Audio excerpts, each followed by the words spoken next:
more good. Welcome to More Good Drinks, and delighted to be here with Jesse Sigurdsson from Shining Peak Brewery in Taranaki. And we're here because it is Toastie Takeover season, which up and down the country inspires people to get their pickles out. McCullough's pickles, of course, they are the best. And to combine that with cheese and toast and a range of other ingredients to make them delicious. But at Shining Peak, you guys have given that a little twist. I believe it's called Pickles 4 Ways, and it's not just pickles in a toastie, but there's a pickle margarita. Jesse, welcome to More Good Drinks. Please explain how this R&D has gone in this direction. Well, thanks for having me, by the way. Yeah, I guess just we're always looking for different ways that we can promote things. So we do a lot of beer matching, being a brewery first and foremost. So our menu typically comes with a suggested beer match that we have. This time we thought, all right, well, let's have a crack at a pickle cocktail. Sort of been seeing a lot of social media lately about mixing pickle juice with Pepsi and Coke and stuff. Mm-hmm. Yeah.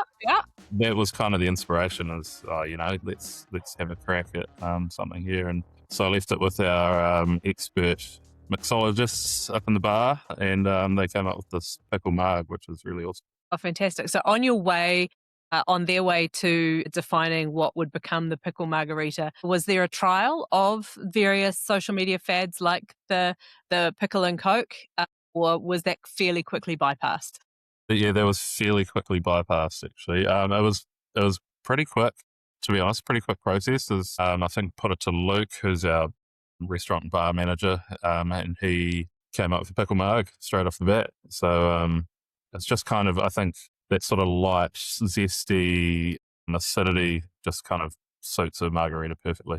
So let's talk a little bit about Shining Peak, because you talked about that food matching and that being sort of part of your signature at the brewery. Obviously, there's a great menu rolling, but talk me through the logic of how you either select a beer or a drink in this instance to match the food, or vice versa. How do you get those balances of sweetness and acidity all going on, particularly when you're working, across, well, in this instance, cocktails, but especially in the beer space? Yeah, so it's not really a specific science. Some things go really well with something that's similar, and then some things go really, really well with something that's completely contrasting as well in the same sense. So it's a little bit of trial and error in that sense, which, isn't a horrible job. But, it's just, I guess it's kind of that encouragement to get people thinking a bit more about the traditional wine with your food. You can match beers with food as well. And there's actually because of the really diverse range of styles of beers and flavors and aromas that you can get in the beer, it kind of gives you actually a much bigger playing field to start matching these things. It's something we've done since the very get-go, since we opened. Mm-hmm. Food was a really, really important focus for us, making sure we had good food that sort of wasn't just trying to capture the beer drinking market. It was trying to capture people from all walks of life. And being a small city of New Plymouth, we sort of do want to be a bit of a jack of all trades in that sense. So adding the element of a suggested beer match was then also trying to capture people who may not have reached for a beer traditionally, but they go, oh, great, I'll give this a go. This sounds interesting. And typically we get great feedback on it. Have you seen greater uptake from perhaps, as you kind of pointed out, non-traditional beer drinkers, actually in the context of that food matching, making the transition? And has that been part of their introductory journey into drinking more of the Shining Peak range, or just, just introducing beer as a realistic and really acceptable choice on a drinks list? Yeah.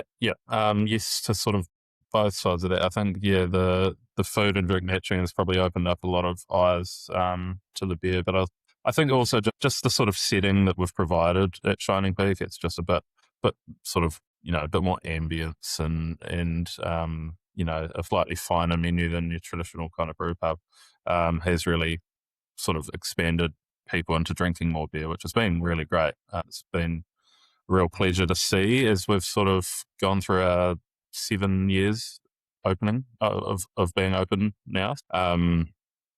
It's really cool. Lots of fun. What's the signature style of Shining Peak as a brewery? What is it that people know you for? Is there a particular, inspirational methodology that's driven the brewing that's going on there? I know you're, kind of wearing all of the hats of, one of the founders, you're looking after the brews day to day, you're also obviously involved in the restaurant and service side of things, and probably, I imagine, all the other jobs.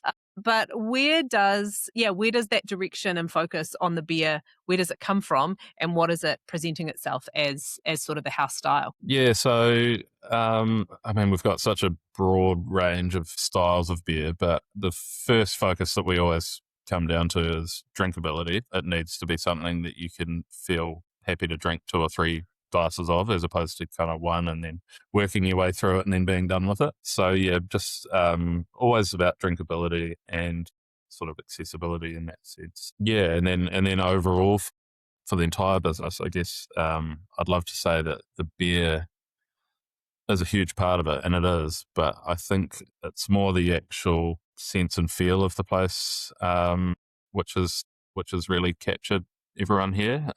It's the service, it's the greeting, it's the warmth and the ambience, and the food and drink, which is so important.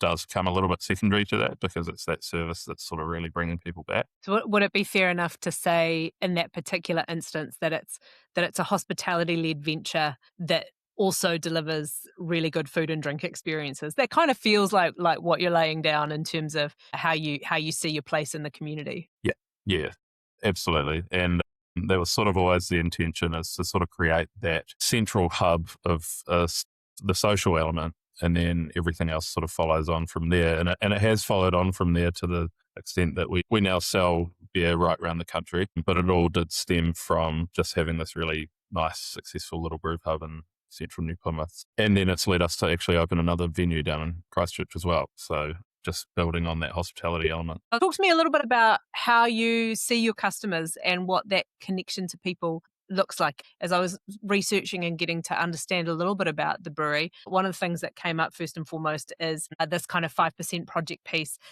where you're doing lots of work with causes that are local and really connected in and embedded into community. That's something that I think is obviously a really positive story to tell. And it's one that sits in quite stark contrast to some of the headlines that we might be hearing at the moment where, you could be forgiven for thinking that people in hospitality almost don't like their customers anymore because, there's so few of them and it's hard to get them across the door. Something like the 5% project, and even just the way you're talking about how important that welcome and being part of the community is, it kind of suggests to me that you really like your customers. Oh yeah, of course we do. I mean, that's if anyone's in hospitality not for the customers, then they probably need to question why they're in hospitality. Everyone that I talk to that's passionate about hospitality just says the same thing. It's just all about the customer. It's about seeing the smiles and seeing that sort of just interaction as they walk in the door and they sort of feel welcomed. It's just that's what it's all about in the hospo world. And yeah, I know it is certainly tough for people, and yeah, I can see what you're saying in terms of having that. I don't know if resentment's the word, but if times are tough, then yeah, it could be hard to put on that brave smile face. But yeah, again, like having that community connection element has just always been a really sustainable way of us reaching our customers and reaching a new client base as well. So yeah. So tell me a little bit about your customers. How do they influence the types of beers that you're laying down? Well, yeah, sort of again, it's kind of comes down to that jack of all trades thing. It's trying to cater for as many people as possible. So that's, people are into the really big, bright, hoppy IPAs and hazy IPAs and stuff like that. But then someone just wants a really, really low key lager. So we do cater for all of that. We're very good at listening to our customers. And just, I guess, having enough sort of people on the floor from our side who can actually engage with the customers and ask them what they like and what they don't like. And that feedback loop is really, really good. It comes back to me as the brewer. And then we can sort of make plans to push on there. And then, the other thing is we're doing what we love doing as well. I'm always brewing beers that I want to drink. And typically that kind of flows on. And I think the customers see that as well and engage with that. And if you're not doing what you love doing, I think the customers would pick up on that pretty quickly. So yeah, it's just listening to people and yeah, just trying to keep everyone happy. So what kind of beers do you want to make at the moment? What's got you excited and fizzy and a little bit engaged with, the next level of brewing or laying things down? Yeah, so it's a real mixture. I mean, being a brewer, and I've been a brewer for nearly 15 years now, I think, you go through the cycles and you go through the hoppiest possible beers, and then you go through the sours, and you'll see I'm sitting in a room full of barrels here, which we do a bunch of barrel aged sours and stuff, which is probably the biggest passion project that we've got. So we love brewing these styles of beers because of the age and the time it takes to create them. But honestly, at the moment, I just love drinking a classic New Zealand draft. The World Cup's on at the moment. We've been watching the games over at the club next door, and Hmm. I've just been drinking Tui, and it's been really lovely because it's sort of gone full circle, and now I just really like just something that's pretty simple and easy to drink. So Mm. yeah, it's kind of whatever mood suits you and the situation you're in. Comes down to that. Talk to me about what makes beer great for food matching in particular, because if I think about a toasty and I think about the saltiness and I think about the savory components, I think about the texture. I could almost go in 2 or 3 different directions. I am planning on throwing down a pickle margarita at some point. I'm a bit of a fan of the pickleback myself and don't mind a martini that's got a little bit of pickle brine going on. So I was immediately attracted to this idea. But to make the margarita work, you have to go all the way back to actually what makes a great drink match with food, full stop. So when you're brewing, what are you thinking about as you construct those beers around how that translates to the end experience, which is hopefully, a consumer sitting down with a pint and a great meal. Yeah, so again, kind of coming down to that drinkability. So nothing being too over the top in terms of, you don't want a beer that's too bitter or too hoppy or too juicy. It's kind of just keeping everything in balance so that it does sort of complement and accentuate the food that you're having at the time. But then again, sometimes a really bitter IPA, for example, goes really, really well with like a pork belly dish or something like that, because that bitterness actually helps cut through the fat and that really sort of tangy pork character. So yeah, I don't know. I don't think there's a general rule to how that all works, but yeah, when we're brewing the beer, we're certainly thinking about just keeping everything balanced and not going too far one way. Mm. Texture would be quite a big part of that as well, I imagine, right? Texture of the beer or of the food. Of the beer. Well, both, but of the beer. Yeah, exactly. So, a light lager that's sort of quite bright and lively and a bit more carbonation is typically going to go really well with a sort of more delicate dish like a fish dish or something like that. And then, you have a big, thick stout, it's probably going to overpower that delicacy of the fish or something like that. So, 100%, yeah, texture of the beer and the body and the mouthfeel and acidity as well, they all are really important factors. Tell me a little bit about your journey into brewing. You said that you've been brewing for, was it 15 years? So how Yeah, did you begin? What was the gateway drug? I mean, the gateway drug was beer, getting interested in beer.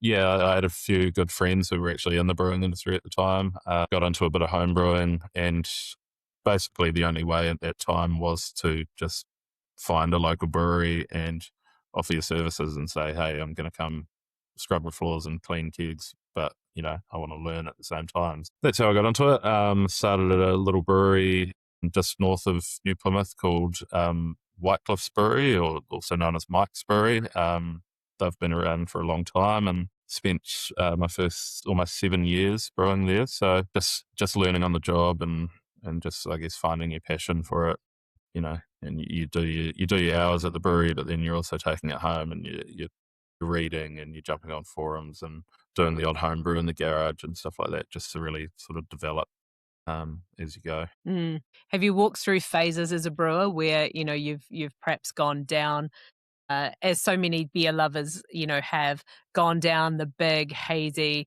tropical bitter notes trend? Have you walked through, a stout passion? Is there a style of beer that you are yet to conquer but sits on the horizon for you? What's that journey been like? Good question. Probably is. I think because we're a brew pub and we've got 14 taps, and we also have bottled beers that we've done of specialty beers. We've probably almost brewed most of the styles. I've never really done a good Belgian sort of Trappist style beer. Okay. Could be a cool one, but again, it sort of comes down to what can we put on tap that is going to move?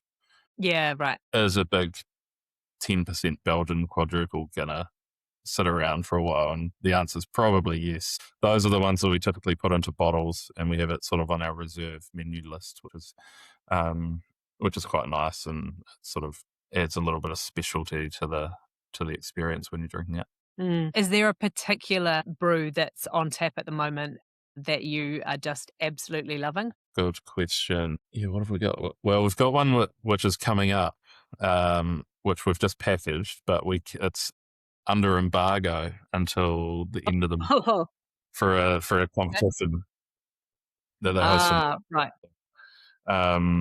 We've just packaged that, and so that's really, really nice, but we can't release it just yet. But it's a West Coast IPA, Okay. really big and hoppy and bitter, just really balanced at the same time. So that's a nice one. That sounds pretty tasty. I like to think of myself when it comes to being a beer drinker, and I spent quite a lot of time living on the west coast of the USA. And Nice. so, that in terms of the spectrum of flavor and style to be able to explore like a playground, a playground. And so I like to think of myself as being somebody who kind of, drinks around the spectrum.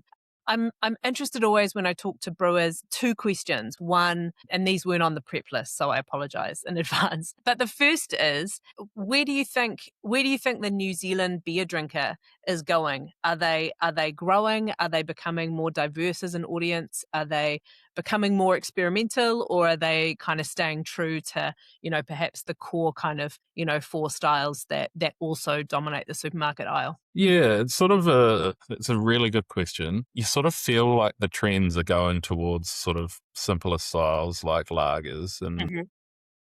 but then you kind of brew one and maybe it doesn't move quite as fast as you expected it to. And then in the background, the hazy IPA is still just flying out the doors. You sort of hear the trends, but I think when you actually look at the numbers, it's sort of still the IPAs and pale ales and hazies. And I think what we've seen, and I imagine most people would understand this, that, the pockets are a little bit tighter these days. And so I think some of the more diverse styles might be falling away a little bit because people, if they're spending their hard earned cash, they might just be looking for something that they know is going to be really good. It's a bit less of a gamble if you're reaching for something that you've tried before, or you're pretty confident it's from a brewery that does really good IPAs or really good pale ales. So yeah, it's sort of an interesting time to be putting out beers like that. It's still nice, and it's quite endearing to see when a brewery does release something that's cool and really interesting. And there's breweries that's certainly doing it, your garage projects and guys like that. So a bit of room for everything. But yeah, I'd still say if we release a seasonal hazy IPA, it flies out the door, and it's pretty easy to shift. Mm. The second question is, well, usually I ask, okay, well, what are you drinking at the end of your shift? But we've already clearly established that right now it's TUI and World Cup games. But I am interested in, in 5 years' time, what would you love to see on the beer landscape here in New Zealand? We're obviously going through a period and have been going through a period of, contraction, consolidation. Things are having to get a little bit more refined. The provenance of the crowd pleaser is perhaps there a little louder than the explorer when it comes to consumer personality. But in 5 years' time, where would you like to see the New Zealand beer landscape and Shining Peak within that? Yeah, that's a really good question. I think in terms of the styles of beer, like, I mean, yeah, more lagers and stuff like that, that'd be great. I think there are some really big challenges for breweries over the next little while.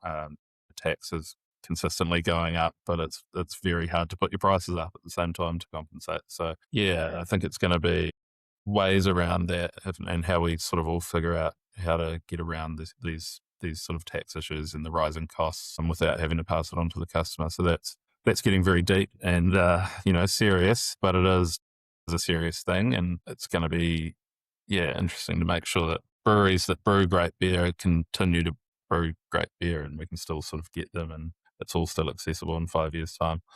Which I think it will. I think we'll all figure it out. It's fine. We're a pretty industrious bunch of people, but yeah, just hopefully the standards continue to stay high. Mm. As we kind of bring it into land, tell me a little bit about Shining Peak and the Taranaki kind of regional story, because it seems pretty deeply embedded, not just in the brand of the brewery, but also in some of the SKUs that you release. So how has that come to be? Are you a proud Taranaki boy from the get go, or is just tell me a little bit about the story. Yeah, so a few of us are like born and bred Taranaki, and then we've got our other business partner AJ, who he's from Mumbai, and then other business partner, she's from Texas. So we've got all walks of life, but yeah, we are all very much Taranaki. We're in love with the place, and it was always going to be so important to tie in the region and embrace the region and tell the story with our beers. So we, from the early days, we brought on a really great marketing agency who sort of came and met with us, and they figured out pretty quickly how sort of parochial we were, and they kind of guided us into the world of Shining Peak and telling stories of local Taranaki identities and places with each beer that we brew. And I actually met up with the guys last night and had dinner with them because they were in town. Really, really good guys, really talented. And it's been a real privilege sort of taking that brand that they helped us design, but then building on it over 7 years, and we're releasing all these beers. And now it's sort of, it's up to me to come up with the story and the name.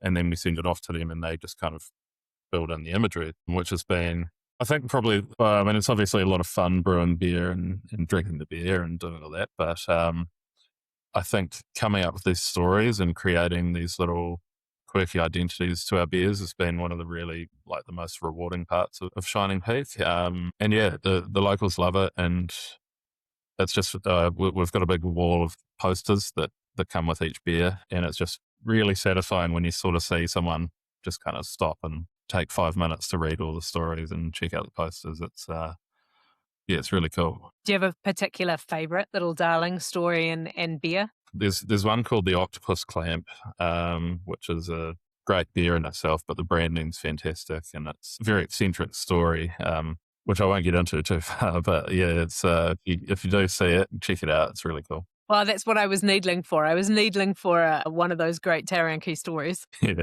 Well, okay. What's another one? Well, the latest beer we just released was about a guy called Max. So the beer's called Mad Max. He was an importer of Citroen cars. And at one point, there was a little town in Taranaki that had more Citroen cars per capita than in Paris, France. And he was a bit of a eccentric character, and he used to drive his Citroen car around town without a steering wheel just to prove how safe it was.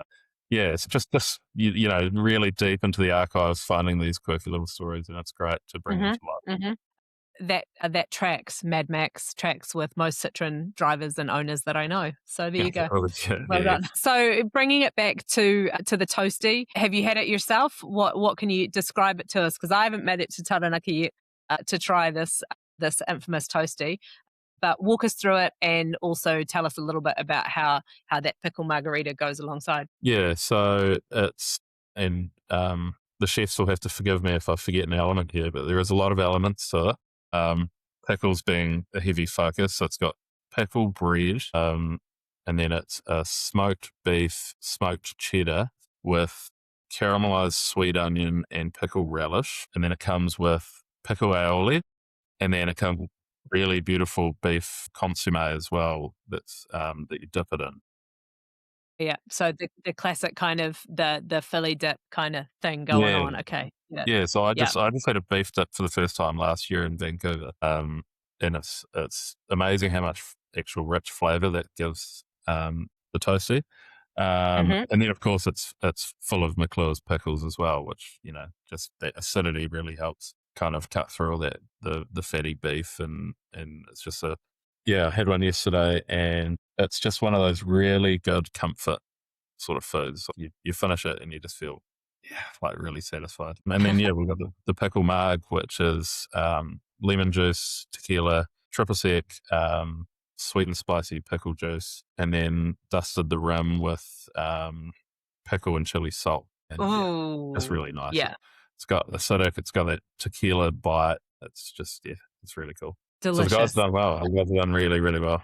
I'm really impressed, and hopefully everyone else is too. But it seems to be doing really well in the People's Choice tracking. There's been a lot of people who voted for it, so getting through it. There we go. Well, we love to see it. There's a Toastie Takeover season might be one of my favourite competition times of all the year. So it's been an absolute pleasure. Thanks for sharing some of the Shining Peak story and walking us through the process, and look forward to seeing how you go in the People's Choice and obviously in the big judges competition as well. But it's been a real pleasure, and I look forward to seeing you for a beer either in Taranaki or Christchurch sometime soon. Sweet. All right.